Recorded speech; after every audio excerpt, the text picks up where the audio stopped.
What's up, Triad Hip Hop family? This is your man, Uncle Kurt, Triad Hip Hop Podcast. Happy Black History Month. Just want to, do a quick video because, I always try to keep myself in remembrance of, a lot of people who have been a big contributor to Black history. And since it's Black History Month, I want to talk a little bit about someone that we all know, which is Frederick Douglass. Mainly, I was thinking about him a lot because today is actually his birthday. It's February 14th.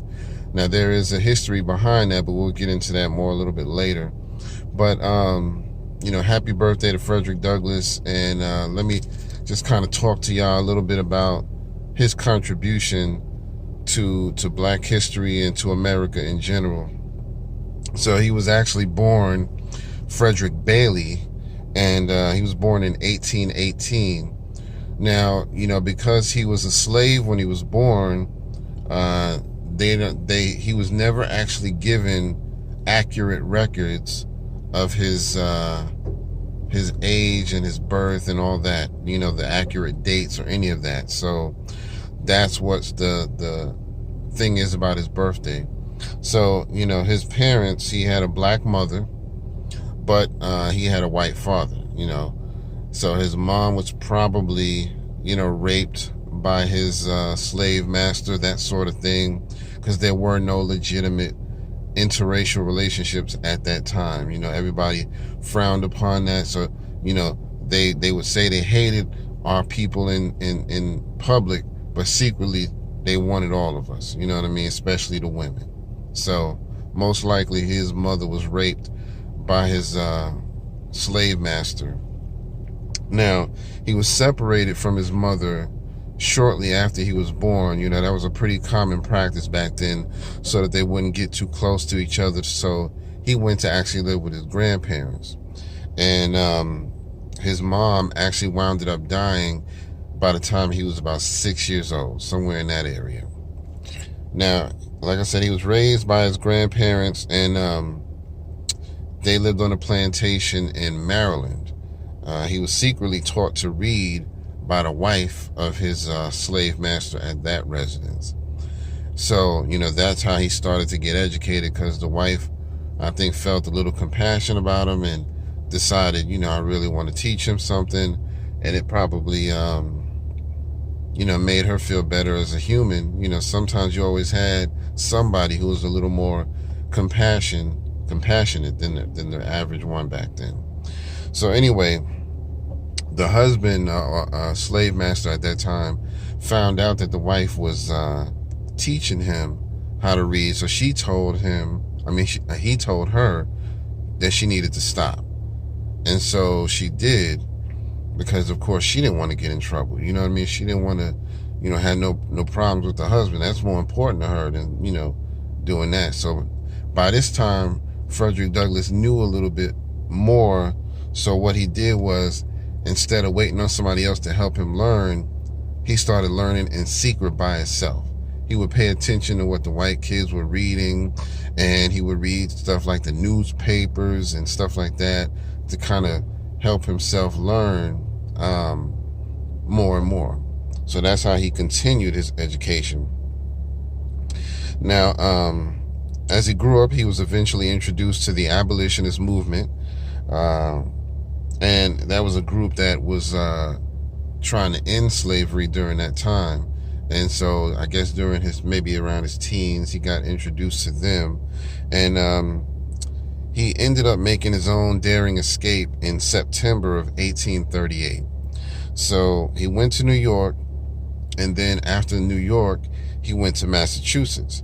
And that's where he met and married his wife, which was a woman named Anna Murray, who was black, but she was born free because of where she was at. When she was born, she was already free. So they both decided to take the last name Douglass because, like I said, his last name was Bailey when he first was born, and that was probably because of his slave master. So they both decided to take the last name Douglass so that there would be no, tethering or connection to that slave past of his. So I thought that was very noble and very smart, because you don't want nobody to say, oh well, you kept the name Bailey and you made your kids Baileys, and all of that, so your kids got connections to. Nah, by the time I have kids, I don't want them to know nothing about no slave master. I mean, they're going to know my history, but they're not going to feel like they connected to that. You know what I mean? It's important for perception purposes that they don't feel, or your family doesn't feel connected to that name. You know what I mean? So I commend that. So he began attending and speaking at these abolitionist movements and meetings, and he started moving the audiences with his powerful words and his passionate speeches. And he then decided to launch his own abolitionist newspaper, and he called it the North Star. So this man was definitely all about progression and making moves, and not just settling. He saw what the abolitionists were doing, so he jumped on that and was like, I want to do that too.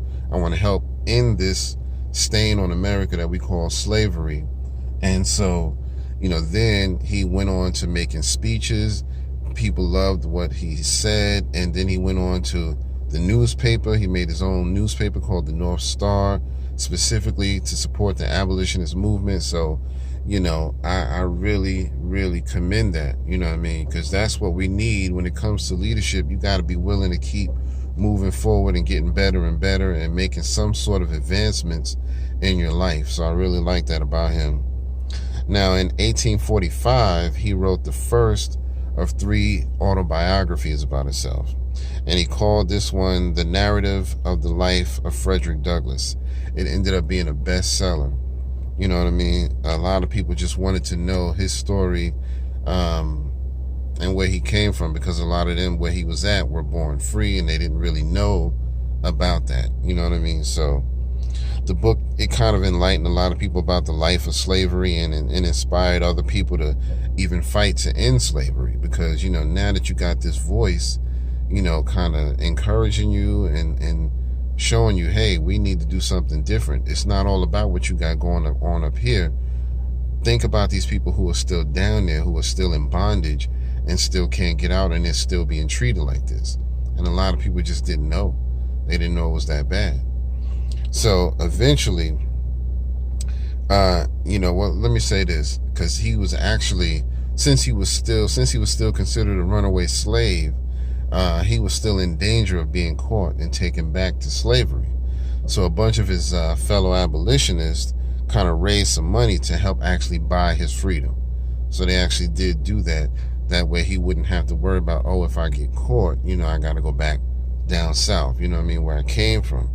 So, and then he was also, a lot of people don't know, but he was also an avid supporter of women's rights. You know what I mean? It wasn't just a black thing or a male thing. He wanted to make sure women had rights, because he saw that they were another group of people who were, not being treated fairly, even white women, you know what I mean? Because even though they had a better spot in society than black women, they were still under the thumbnail of their husbands, being mistreated in a lot of ways as well.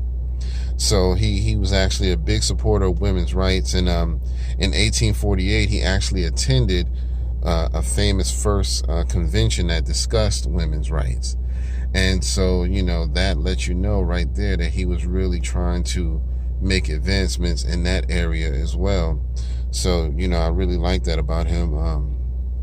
Now, in 1861, when the actual Civil War began, because he had gotten to a position where he was advising people, like even the President of the United States, so he would actually plead with the new president at that time, who was Abraham Lincoln, to free the over 4 million slaves, and also allow African Americans to fight in the war, because we weren't even allowed to fight in the war at that time. You know what I mean? So he pleaded with the president and said, hey, for one, we need to get these people freed, and 2, if you let us fight in the war, you got a bigger chance of winning. You know what I mean? Because we want to fight.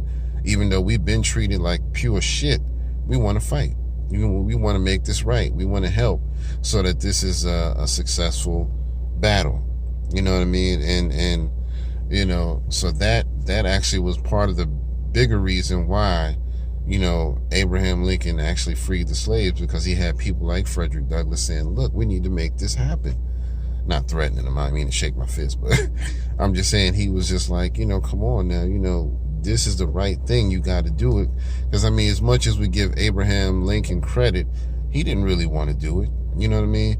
He only did it for political reasons. You know what I mean? If you read the stories and find out more about it, Abraham Lincoln wasn't just, oh yeah, I just want the blacks to be freed.